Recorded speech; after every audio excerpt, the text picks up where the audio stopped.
I'm going to put you over to Paul. Over to you, mate. Good morning, everybody. Paul Alcoholic. As we say every week, we're just looking at the steps and the program and the way of life from a diagnosis of the exact nature of the wrong. So the exact nature of the wrong, as I see it, is there's an act of being identified as what we're not. As they say, alcoholism resides in the mind.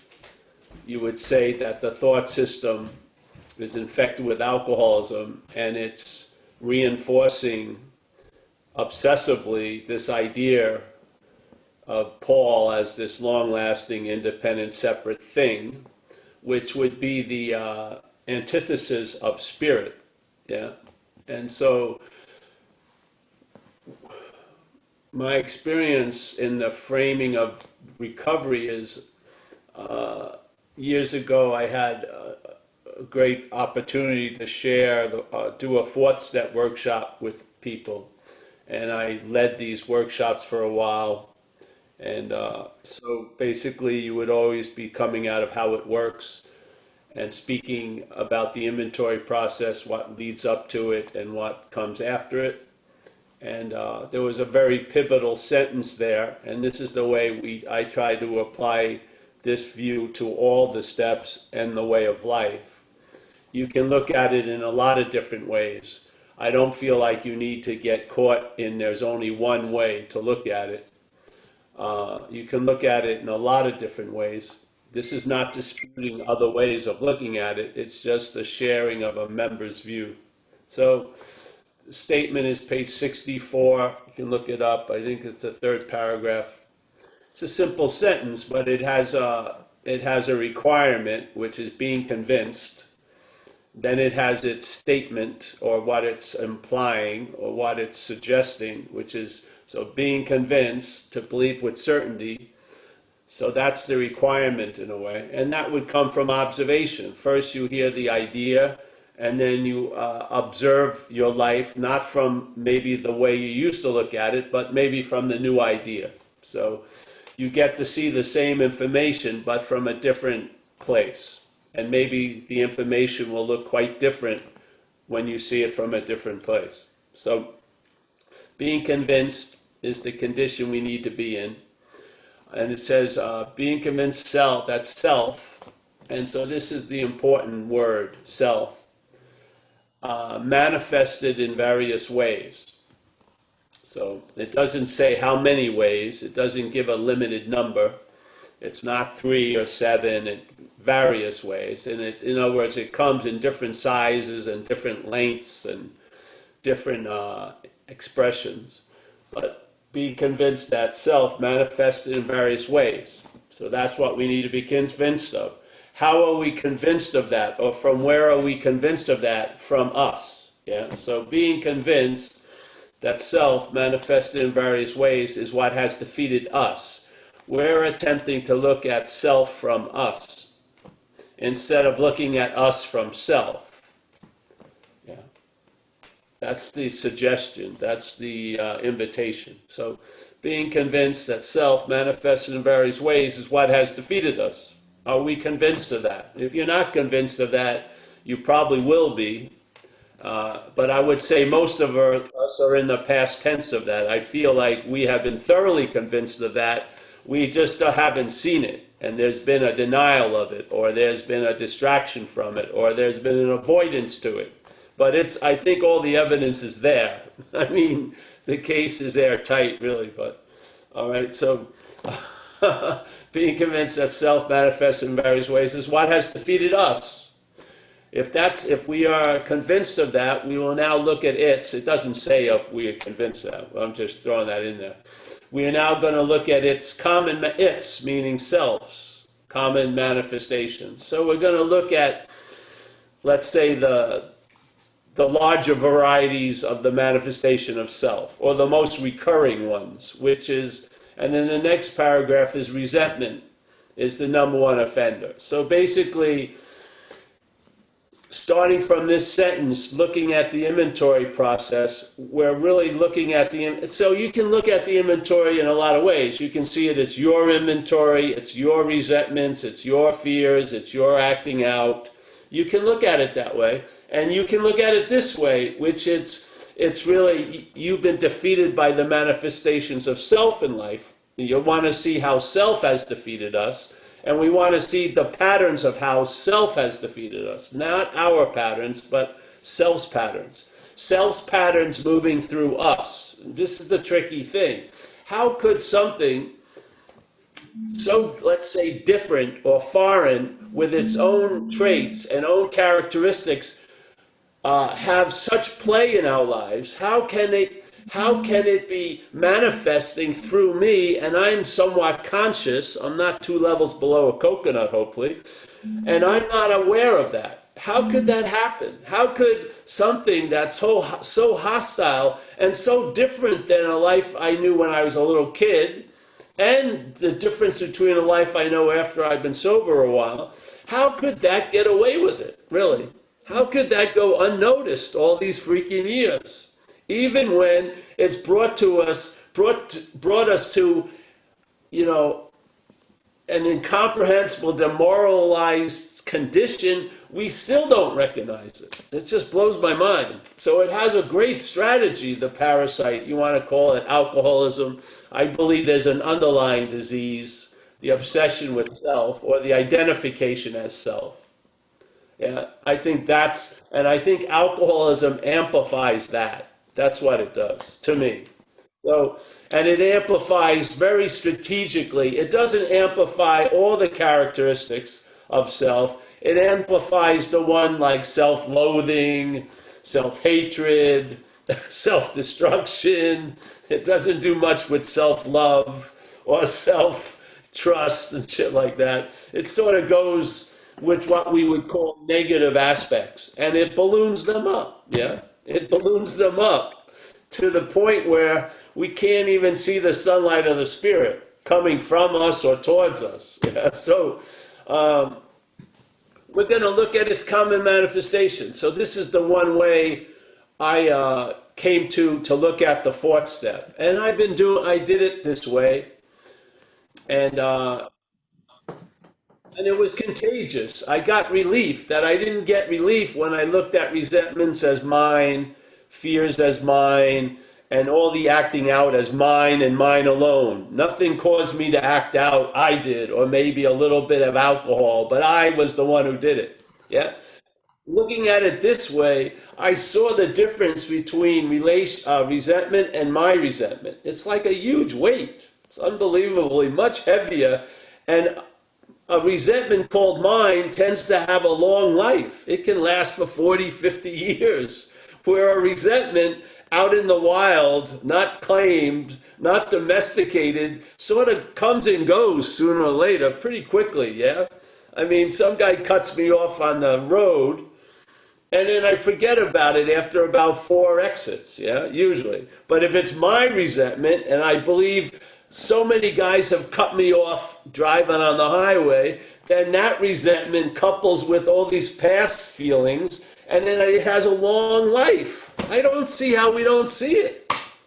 I mean, I don't see, it's sort of like, catching a fish, and it's like 3 inches, and then you call it my fish, and it's 8 pounds. I can't see. It isn't the fish just grew that big all of a sudden.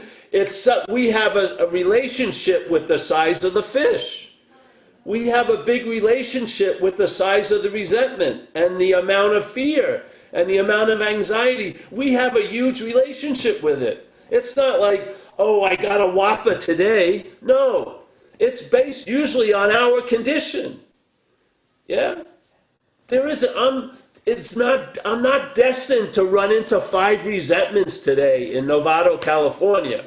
There are ways they come up by the way I see things, with the way where I'm looking at things from. That's where they come up. They come from me in a sense. Like it says, see, this is the trick. This is where I differ from the book. It says, yeah, our problems are out of our own making. Like we're the source of the problems. We're the manufacturing of the misery. I don't believe so. I believe we're identified as what's causing the, producing the misery. We're identified as the source of the problem. That's how I see it. And it's a huge difference. Because what if I'm the source of all my own problems? What the fuck? I'm going to shoot myself. That's the only way I can get out of it. Yeah, because I'm going to be around. So if I'm the source of the problems, I'm in a lot of trouble.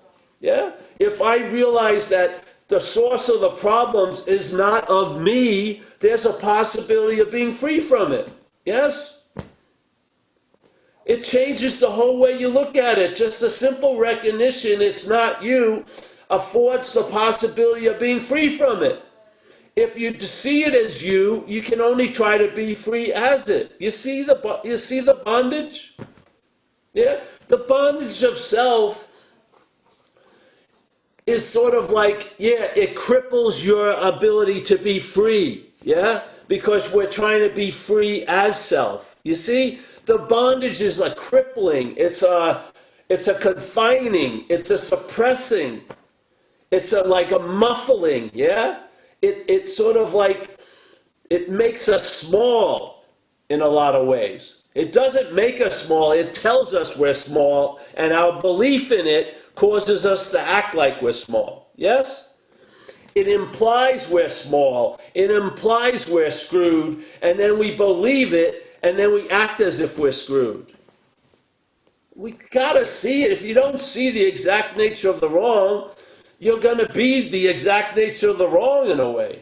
Yeah? Because if the exact nature of the wrong is the act of being identified as something that you're not, then if you're in that exact nature of the wrong, the problems are gonna look like of your own making. The misery is gonna be looking like you're producing it. Yes? You're going to believe every resentment is yours and all the anxiety and fear is yours. And then the thing is going to be able to manifest through us in plain sight. We'll never catch it. And then if we run into it, which we do all day, we call it me. You see what you're not a lot during the day. We see it. We hear it. Yet, as soon as we hear it, it implies it's us, so we say it's me. Yeah? Oh, it's just me. I guess I'm just going to have to live like this. So fuck it. It's unbelievable.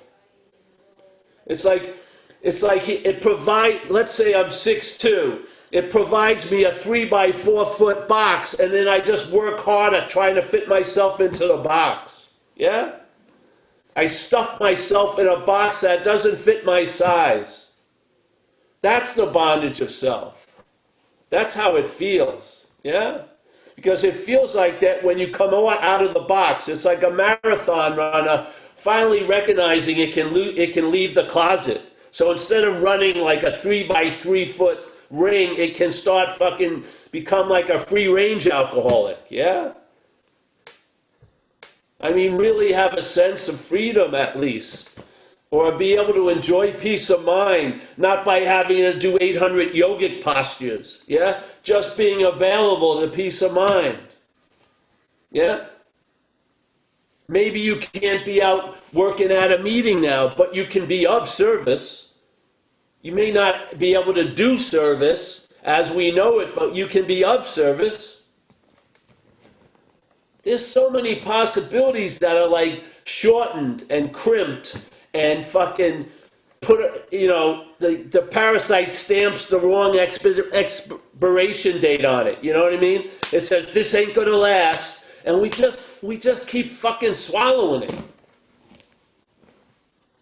Yeah. If you see something that's driving you crazy as not you, the possibility of not to be driven crazy becomes available. Yes. You're not gonna. It's like the parasite, you're not going to send it like an unruly dog. You're not going to send it to obedience school. It's not going to take. The parasite isn't going to become domesticated. It isn't. You can fucking confine it in an institution. You can fucking do every second, look for it all day as you, and then that's not fucking sobriety. That's the condition completely surrounded by fear. Now, perhaps there's a better way. Maybe you can look at the whole situation from a new light, and that's what we're attempting to offer here. And it's not a radical from the big book. It's in there. If you have the eyes to see it, he gave us one way of looking at the inventory. He switches to another way. We're going to look at all our shit, yeah? But he throws it out there, maybe not even knowing it, because I believe the big book's a download, really. I don't think Bill W. or any of those people had anything to do with it. It came through them for all of us, yeah? So it's us that can give it meaning. So why not? Give it a shot. See if it works. See, hey, look at your own life and see, did I really do all that shit when I was loaded? It sure seemed like I was compelled to do it, yeah? I really believe a better description of what it was like was I was being used for transportation, yeah? The drugs and the alcohol couldn't go to the store. They needed me to go to the dealer's house to get their fucking food. They have studies of parasites. There's a fungus that lives in our body quite a lot. Candida, yeah? Candida. And now they're thinking it has a lot to do with a lot of shit, like sinus infections and everything. It lives in the brain and the membranes. So this fungus likes almost like a broken down sugar. That's what it feeds on. So the fungus can't go out to the pastry shop. It can't order fucking chocolate cakes, but it can compel the host to go buy fucking chocolate cakes. Yeah? It can compel the host to eat 12 of those donuts. And so what happens is the candida actually jacks into us and tells us to get what it likes. So we go out and buy a box of 12 donuts and we sit there by ourselves and eat 9 of them. And we think, I did it. But candida, a fucking fungus inside of you, compelled you, used you to get what it wanted. You don't think alcoholism is like that? I don't think there's any difference in behavior and traits as a parasite. I don't. The parasite is saddled by some incredible limitations. It can do what it can't do on its own through a host. But it has to convince the host to do what the parasite wants to do. Where's that's happening in us? In the thought system. We're hearing alcoholism tell us shit all day. It's called false evidence appearing real. Yeah? I can't. Oh, no. I'm an independent, separate, long-lasting entity. Oh, yeah? Shit, yeah. Tell me what it's like when you have a virus for 10 days, when you got the flu. Are you showing the flu's demeanor or your demeanor? You're sort of bummed out, everything gets bleaker. You're fucking like, what the fuck? Nothing works. You're not happy. You hate your partner for 10 days. And then it breaks, and then things seem to get back to quote-unquote normal. The virus had us. We didn't have the virus. The flu had us for 10 days. Yeah? You want to argue with it? You're going to have it longer for 15 days. And it may even throw a sinus infection on top of it, Who knows? Jesus. How can we not see it? I swear. The night I got run over by a car, it was a perfect example of alcoholism. It was a freezing cold night, January 30th in the east coast of America. Pretty cold in the northeast, New York, freezing. It was a Sunday night, January 30th. I knew something was really off in me, so I had gone to a meeting of a spiritual group that I knew when I was under probation, when I was 20. I went there. I felt totally, I can't get it. I'm totally out there because I've been just doing drugs and alcohol for a while. I drive home. I stop at a bar on the way home. I'm staying with my sister. I stop at a bar. I walk in there. There's no one in there. There's a bartender and a waitress. And I knew the bartender. I sat down. He gave me a couple shots of Grand Marnier, slipped me a Quaalude. I ate the Quaalude, drove back home. Night's finished, you think, but no. The head is active. The head starts telling me a big party is erupted at that bar, probably with at least 5 fairy princesses or maybe 3 women I'm going to have kids with or whatever. The irritable restlessness and discontent compels an action. I get back in the car. I drive back to that bar. I never make it across the street. I get run over by a car. The guy doesn't know what he hit, so he backs up to see, and he backs up over me. I come to on that. It was a very long night because I must have been in a coma for about a week. But when I came out of that night, I was in a hospital fucking bed for 10 months. For 10 more months. And when I found my friends came, and that bartender came to visit me, and I asked him, hey, after I left, did anyone ever show up to the bar? He said, no. No one ever came to the bar. There were still only 2 people there.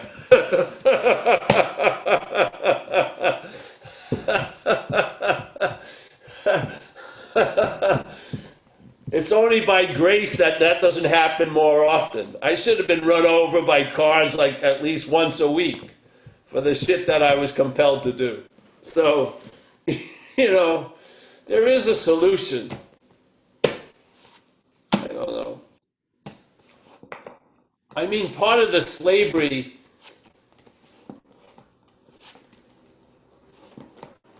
this is the condition. I want to share this too. This is the condition many of us find ourselves in after alcoholism. This guy, I saw him at a meeting when I only had a few years, and I saw this guy. He was a new guy. He had a big black eye, and after the meeting, he asked me to be a sponsor, and I said, well, I'll sponsor you if you tell me what the story of getting that black eye. And he says, all right. I lived with some roommates. I was going to rob them, so I had to look like it was a break-in, so I hit myself with an iron, gave myself a black eye so they wouldn't suspect me. So I said, okay, that's a good story.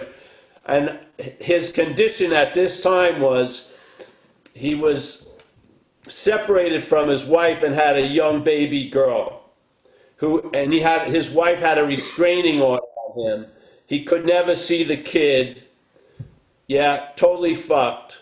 Had no job, was living, he barely had this room with this guy's in his apartment. I started working with him, and I started seeing how the program worked on him. Yeah? So here's what he thought was a possibility. Maybe, just maybe, I'll be able to... Yes, that's the most his fucking saddled, bonded mind could entertain of things changing, that maybe I'll get a glimpse at her at Target or something, yeah? In AA, gets a job, yeah? Suddenly he can see his daughter with the sheriff and with the wife for an hour on Sunday. Keeps getting a job, gets promoted, becomes like a chef at a rehab or something, yeah? Then suddenly he can see his daughter on Sunday for a few hours just with the sheriff. The wife doesn't come. Then a little longer, yeah, it's just the wife and him, and now he gets to see her a couple days a week. He ended up getting custody of that daughter, met another woman, and had another baby. This is what AA can do. It was all the possibility. Under the fucking bondage of self, his possibility was, maybe I'll get a glimpse of my daughter in a department store. Yeah? He ended up with his daughter and another daughter and a beautiful wife. This is what I'm talking about. Yeah? Fuck. Who wants to live? See, if something's got you by the neck and cutting off some of the air and your breath is shortened, you can't do much, man, recognize these aren't yours, yes? So then you can breathe, and then maybe because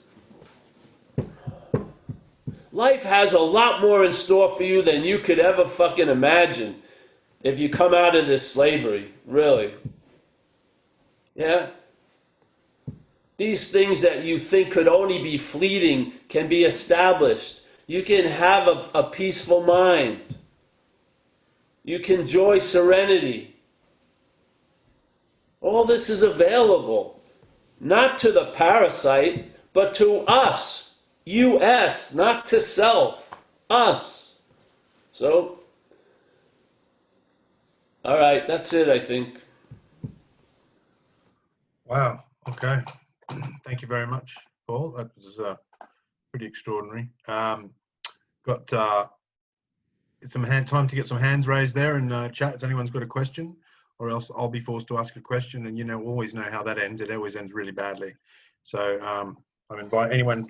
I know G's there. G, have you got your hand up, mate? And I know Rob Rob's got his hand up. This is the first. You ready for this, Paul? Rob is actually going to ask a question. He's been here since day one, and he's going to ask something. Go for it, Rob. I'm from Rob. Never heard Rob. All right.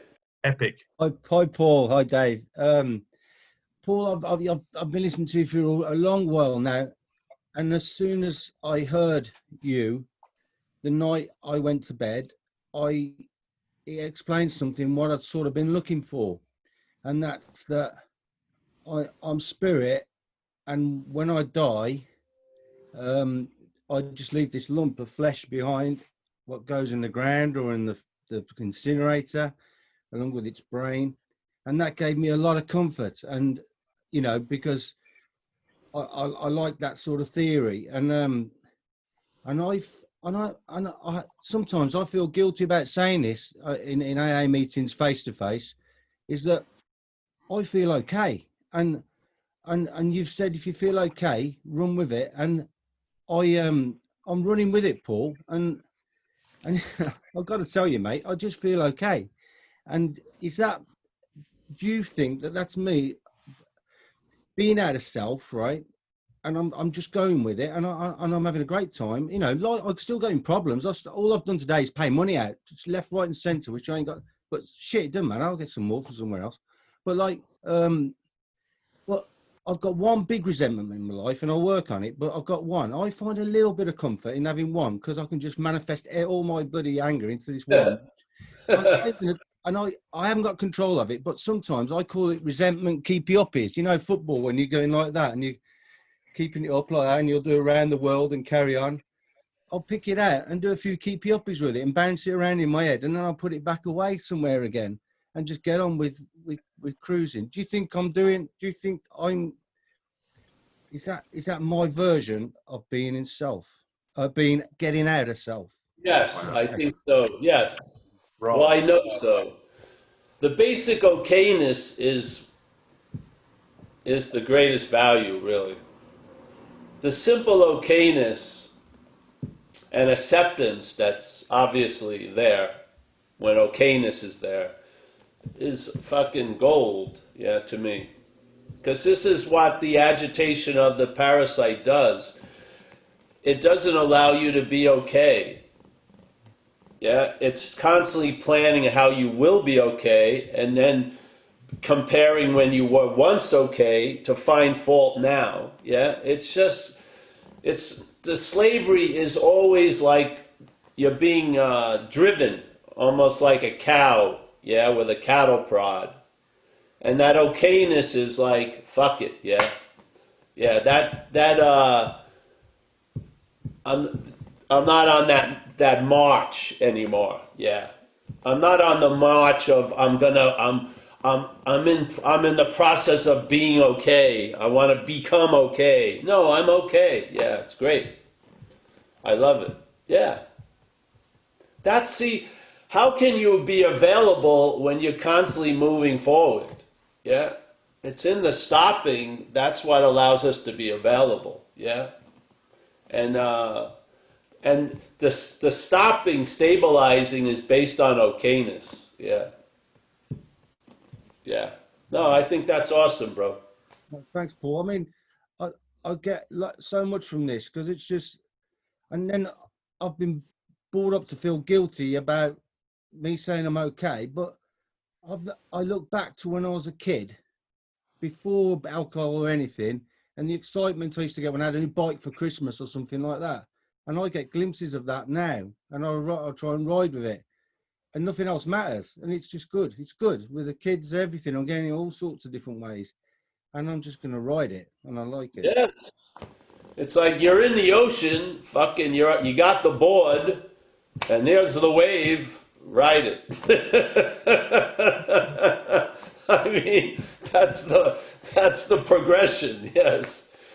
Yeah. Yeah. There's plenty of waves coming.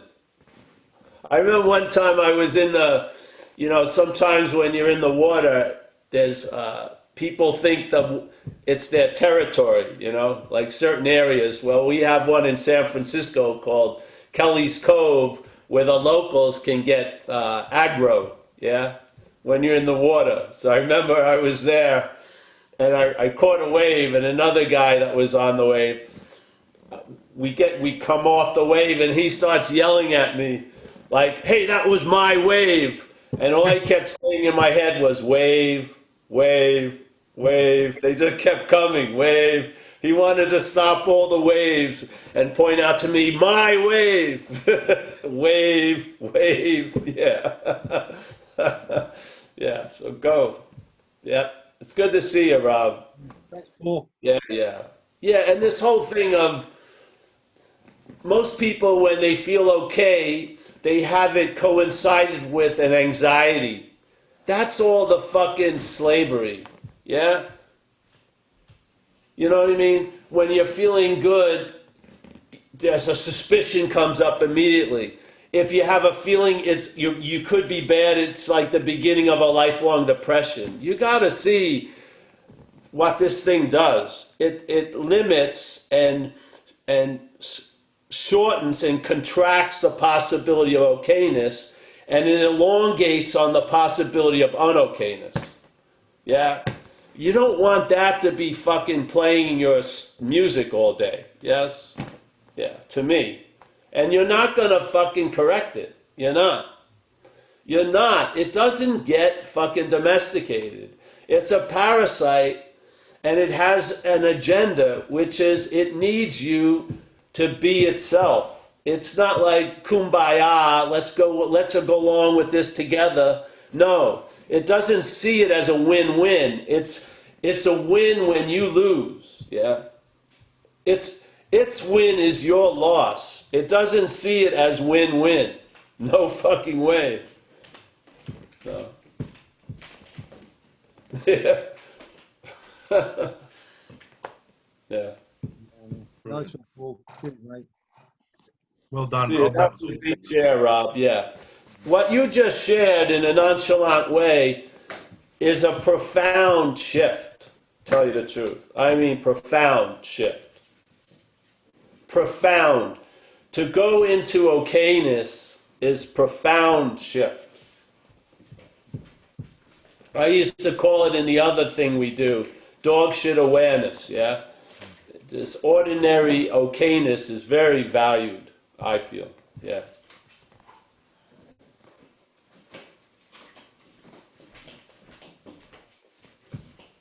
All right, Dave. All right. Cheers, Rob, mate. That was awesome. It's good to see you there, mate. Sydney Bryson. Sydney, how are you? Hi. Hi, Paul. Sydney, how are you? Paul, I've been better. All right, well, You know, and you've been worse.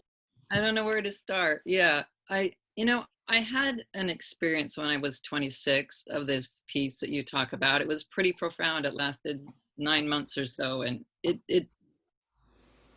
had experiences of it throughout my life. And a surrender happened. I was very depressed. I was having suicidal thoughts, and some big surrender happened, and a possibility to a higher power. I was wondering what it's all about. But I had a year and a half, and I picked up about 3 months ago alcohol I went into a rehab, and just to get off of a simple alcohol relapse, I'm now addicted to Librium, which is a benzo. And I'm working the best I can with this doctor, but she keeps going up and down on the dose. And I'm just really afraid. I'm kind of a mess. It's really fucking with my brain. I've never, I mean, I was already on buprenorphine from getting off oxy, and I was tapering on that. So to now be dependent on benzos is, I'm just really struggling. It's doing things to my body that I don't seem to have control over, like high heart rate, high blood pressure. I try to do all the right things. I feel like I'm fucking medical manager that I don't have the capacity to be. I'm so tired, Paul. I'm so afraid. And I just don't know what to do, Paul. Do you have a sponsor, a woman? I do. She doesn't have experience with benzos, but I do have a sponsor. I talked to her last night. Well, maybe she knows someone who does, because you need that. I'm not a doctor, obviously, but you need to sort of find someone maybe outside of the program also who knows a more like a herbal, a natural way of trying to wean yourself off. Because I've never been on any of that, but I know what happens. Just the pill that they provide as a solution becomes a huge problem, and then you got to take another pill. Yes? And Yes. you got to sort of get out of that circle. But you have to do it now. You have to do it in a very skillful way, because you don't want to have a big whack from stopping the other shit. Yeah? But there's a lot of people who've done this, and there's got to be a lot of material out there how to combine it with vitamins and herbs and shit like that to come off it. Yeah. There is, and if This I anybody, hear all the time, Sydney, especially where we live. Yeah.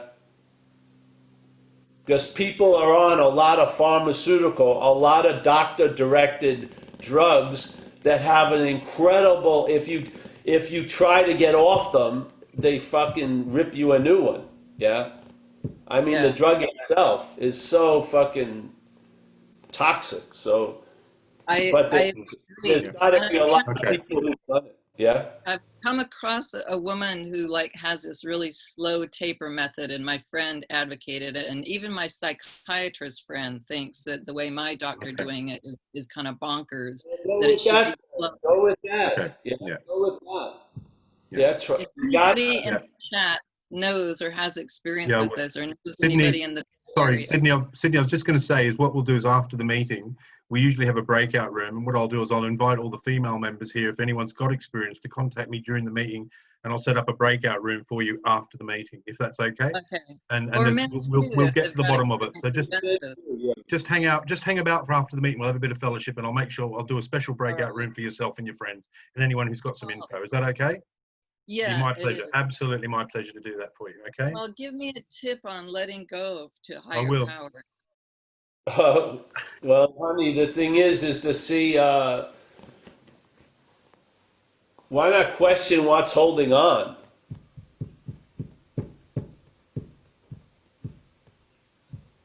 You're seemingly having a hard time letting go. Yeah. Are you that which is holding on? I don't believe you are.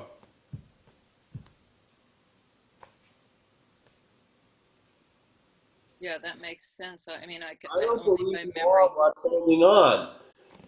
You're not gonna fucking convince that to let go.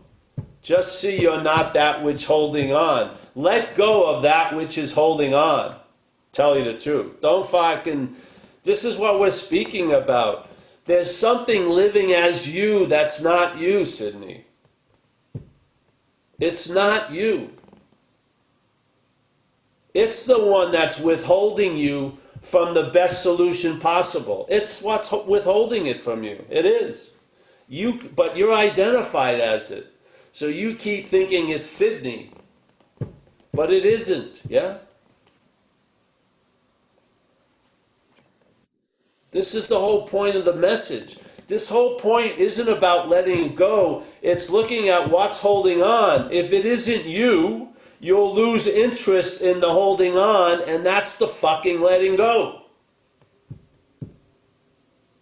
Yeah? There's such a story built around the holding on. It's such a fucking story. See you're not that, or entertain the possibility, hey, I may not be that which is holding on. You know, that's going, I've got to let go, I've got to let go. Fucking let go of that. Yeah? See, this is what happens. People are identified with that which is saying it's holding on. Yeah? And then it doubles up by saying, I should let go, which just reinforces the holding on.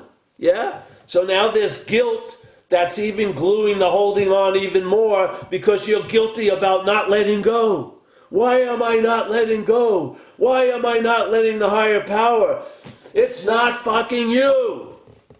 Something's playing, it slips in there, and it just merely suggests I'm holding on as Sydney. No, there's a holding on. Yeah? Really of Sydney. It's not Sydney holding on. There's a holding on of Sydney. Yeah? Let go of that. Ask the higher power to remove self. And then watch how much you scream, it's me, while it's getting taken away. You'll see the act of being identified by the reaction to it getting removed. I'm losing me. You're not losing you. You're losing self. Self is able to be lost. You can't be lost until you pass away. Yeah? Self can be lost while you're alive. It's self masquerading on you that's like stubbornly holding on to the point you're taking directions from someone you don't trust. You know you're getting fucked, but you keep fucking taking the medication. You've made the doctor the higher power. And then you're worried, I can't surrender to a higher power. You've surrendered to a higher power, a fucking false one, the doctor that has you on this shit. This idea, I can't surrender. We're surrendering all day. We surrender to self all fucking day, most of us. I can't surrender. It's not, I did it once 20 years ago. You're doing it now. Yeah? You're taking direction from a quote-unquote authority that it feels like it's killing you, and yet you're still fucking taking the direction. That's called surrender. Really? Yeah? So see what's holding on isn't you. I'm telling you it ain't. You can believe me or not. You need to find out yourself. Yeah? You know, there's a solution, but I'm holding on to the problem. You know what holds on to the problem? The fucking problem. That's what's holding on. It's not you that's holding on. You're being kept away from the relief by the fucking problem through identification as the problem.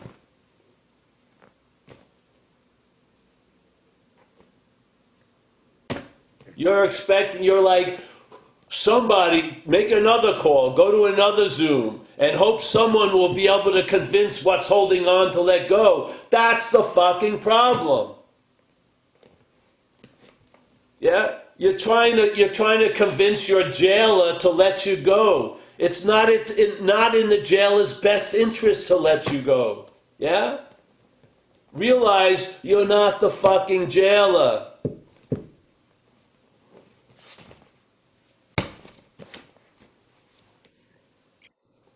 That's the whole message. This is the whole thing we share. You know me for years. I haven't changed a tune for years because I can't.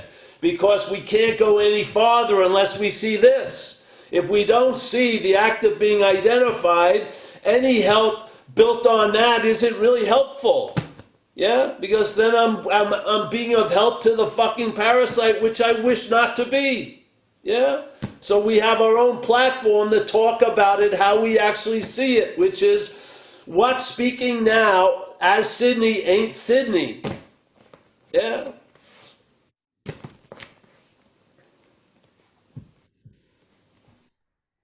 And I don't want to waste time trying to talk to the jailer. Oh, jailer, please, jailer, let her out for a little while, 5 minutes. Fuck that. Yeah, I want to talk to what you are about what you're not.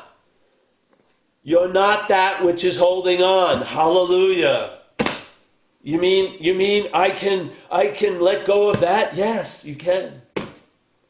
How long will it take? No time whatsoever. When will it be available to me? Now.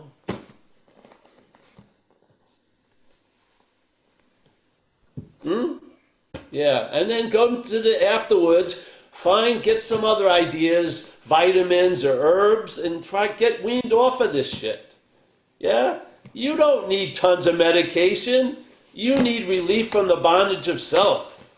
I've seen you when you've been happy and relaxed. So it's not an impossibility for Sydney. You haven't gone so far you can't, that's not available. It's always available at all times. If it ain't, it has no real value. It's always available at all times, right where you are, with no requirement of Sydney to meet it, except for seeing you're not that Sydney, basically. Yeah. The shenanigans are over, honey. It's dragged you from this and that. It's hung you up to dry. It's let you out. Give it let's be done with it. Follow up after the talk. Let's get on the right path. Get weaned off of this shit. Don't go crazy, but you do not, I don't believe everyone needs tons of medication. I don't. Now, if they do need it, take it. But man, if it's causing such bad side effects, I'd try, maybe there's another way. I would imagine there must be. I think thousands of people have ended up in your parking space, and they'll help you. Yeah? Yeah, and then you can just wean off. That's what usually happens. You don't want to go cold turkey because it leaves bad results. So you get weaned off, and you have people you talk to, and then be done with this. But recognize what's masquerading as you may not be you, honey. Yes. Yeah. It doesn't see what you're not, doesn't want to let go. It wants to hold on. It's doing exactly what it wants, and how it makes more exquisite suffering out of it. It makes you feel like you should really be letting go. That's what it does. Yeah. It's not enough just to have you held on. It tightens the screws by saying, you should be letting go, so now guilt is poured on it. Now shame is poured on it. It's fucking relentless. It's like that knee on that person's neck, and the person saying, I can't breathe, the knee doesn't get moved. That's what it's like. It's a perfect description of the bondage of self.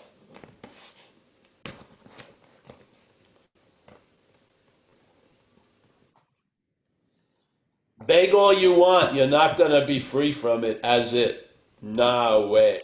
No way. Yeah.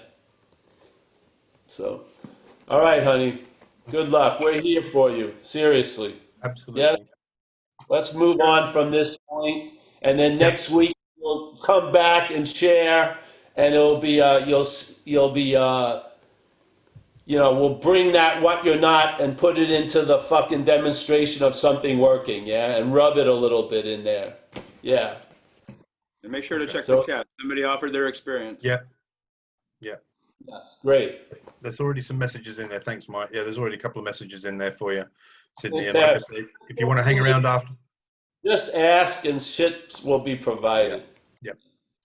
Okay, so let's move on from that. So Dennis had his hand up, and I've unmuted you, mate. Do you want to ask a question, Dennis, or do you want to leave it till next week, mate? I have unmuted you. Oh, I did. There you go. Hi, thanks. Hey, man. Paul, you're on fire today. It's really good. The last bit was amazing. The question I have is about knowing what to do. And I'll refer to the big book just for a second. On page 86 in Into Action, the last paragraph, in thinking about our day, we may face indecision, but we may not be able to determine which course of action to take. Here we ask God for inspiration and intuitive thought or decision. My rub in this, my problem is sometimes it's selfing and sometimes it's higher power talking, and I have a hard time telling which is which. Because that will become clearer. That will become clearer on its own. Okay. Is there anything That will become clearer. That's the progression of recovery, because you're leaving the range of the one radio station, K-Paul, and you're moving to fucking Clear Channel. Yeah.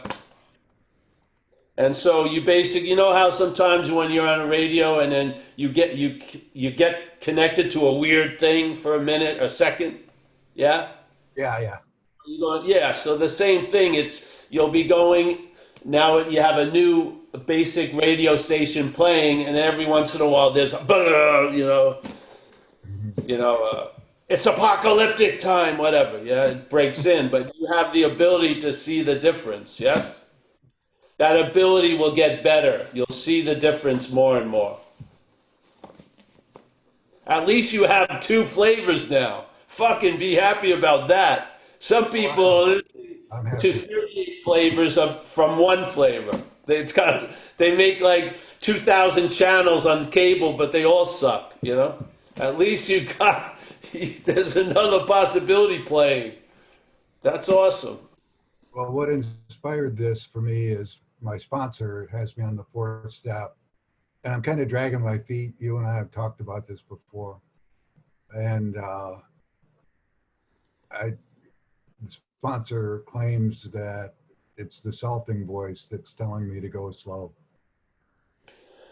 Well, you want to take his suggestions, but again, I know sooner or later, in a way, it's not you become your own authority, but your own authority is in you. Yeah. Right. Yeah. So this is something we grow to. This is, to me, I believe recovery is progressive, and this is part of the progression of recovery. Yeah. Like, there's certain stuff,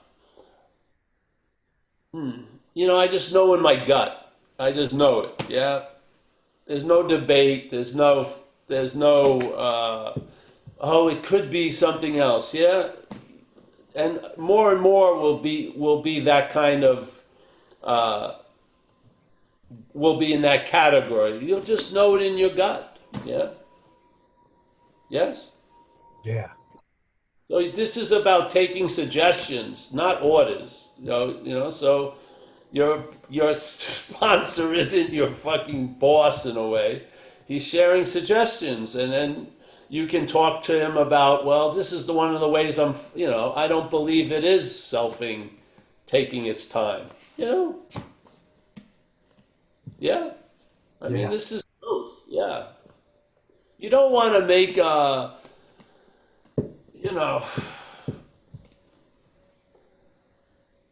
there's the higher power, and then there's making others the higher power. Yeah. Let's keep it clear. The higher power, and everyone is an instrument of the higher power. The sponsor is an instrument of the higher power. He's not the higher power. Yeah? Yeah. We're instruments of the higher power. Yeah. That's good. Thank you. Yeah. Great. Good to see you, bro. Yeah. I hope it works out with your son. He's coming back here to LA today. Probably good. Yeah, it is. I know someone down in LA. I know a lot of people in LA, so call me again. Okay. He's just All going to right. be here a few days. He's going to a treatment center in Mexico. All right. All right. Well, keep me abreast of the Yes. situation. Beauty. All right. Thanks, Dennis. Okay, so we've got two more questions. I've got one on the chat. So Lebowski wants to do the last one. The second last one is this from Franco, who hasn't got a mic or a camera, but he's watching. So his question is this: do you think it's useful to leverage the mental state in order to succeed in the external world? Beside the recognition of self-activity, can we take advantage of it for abundance, for example, for abundance in the external world? I don't know. I think that's another topic. Another. Okay, Yeah. Yeah. okay. Well, Let's just on just that, try to stay with the exact nature of the wrong and then seeing the aspects of the program in that light. Yeah. The other one is something else. If he well, doesn't mind. yeah. And Franco, that's nice little segue to Paul does two other meetings besides the 12-step stuff that we do twice a week on Tuesday and this one and Thursday, but he does ones on Wednesday and Saturday. And I'm not sure which part of the world you're on, but the Saturday one's obviously better for the European. That's in the afternoon at 1 o'clock on Saturday afternoon Pacific time, and the Wednesday 30. one's at 7:30 Pacific time. 1:30, 1:30 Yeah, Pacific time. 1:30 Pacific time on Saturday. Um, And- Yeah, and they're more on those sort of questions that you've asked, and I highly recommend that you visit those. They're extremely lots of fun. So yeah, get yourself to that. And that can be found on Paul's website again, zenbitchslap.com, and go to the Zoom room and his calendar, and you'll find out all his appointments and all his meetings that we're doing, including these. Okay, so yeah, and Franco's from Spain, so he sends his best wishes to you. Thanks, Franco. Yeah. Yeah. So, and final question. It's been a big day. Let's finish with Lebowski with James. How are you, mate? Doing good. Really appreciate actually the what Sydney's share. You know, I don't want to say spawned. That doesn't sound right, but what it inspired. I got a lot out of that.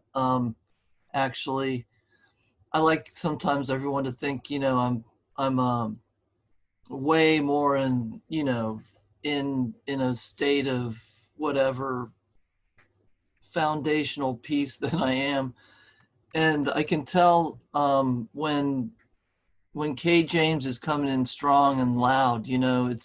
I can tell when the Parasite's talking because it's usually really clear and loud. And it's got a hit list that it likes to play.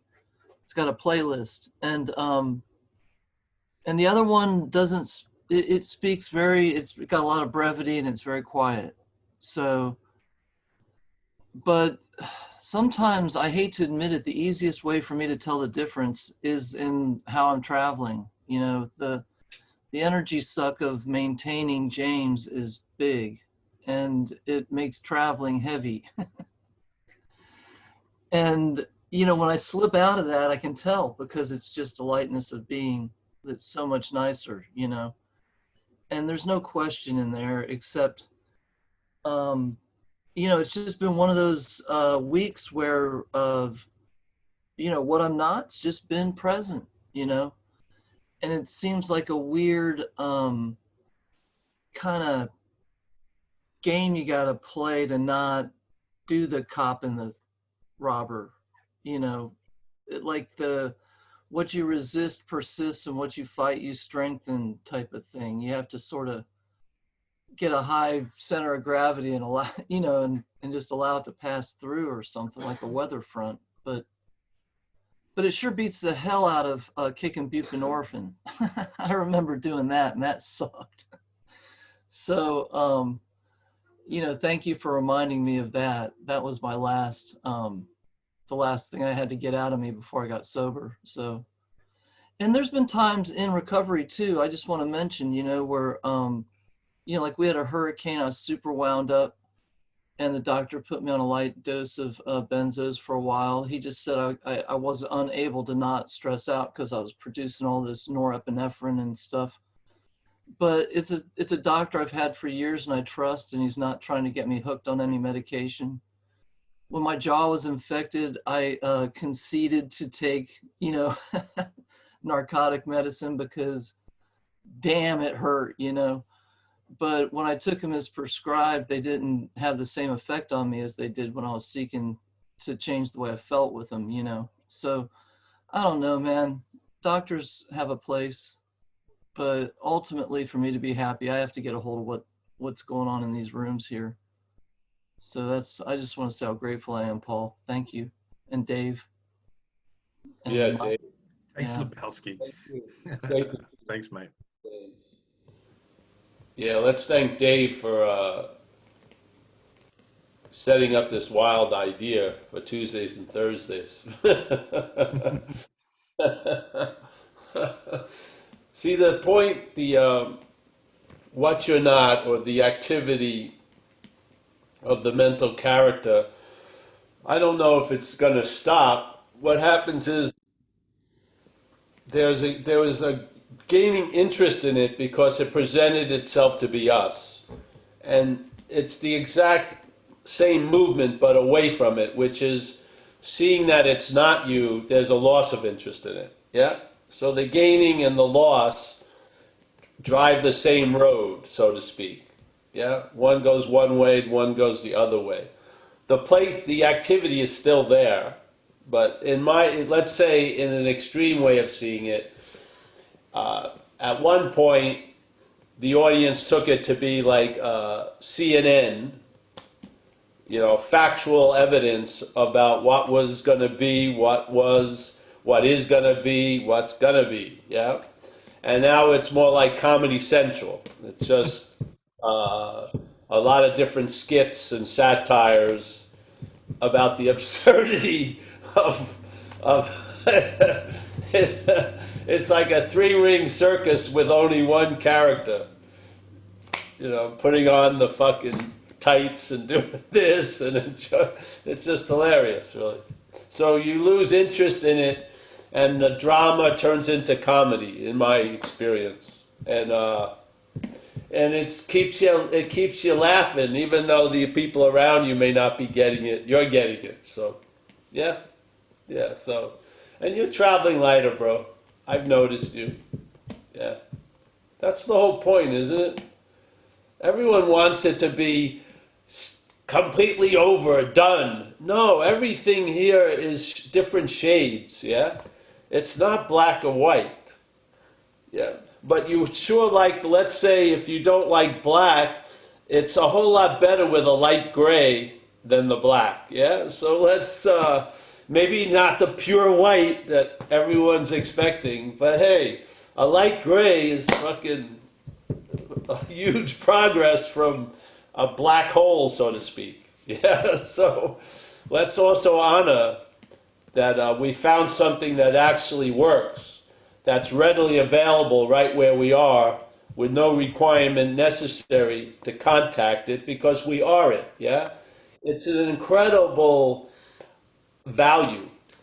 It looks totally ordinary, and it could only be packaged as nothing, but it's really got a huge, huge, huge influence.